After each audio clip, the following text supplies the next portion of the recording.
أمس تعال أنا أشوف إنا أعطيناك الكوثر فصل لربك وانحر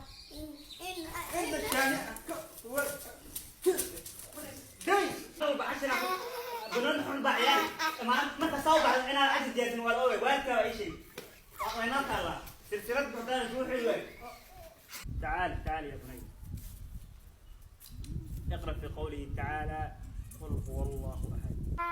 الرحمن الرحيم قل هو الله أحد الله الصمد. لا تخف يا بني. الله الصمد لم يلد ولم يولد ولم يكن له كفوا أحد. شكرا مبروك.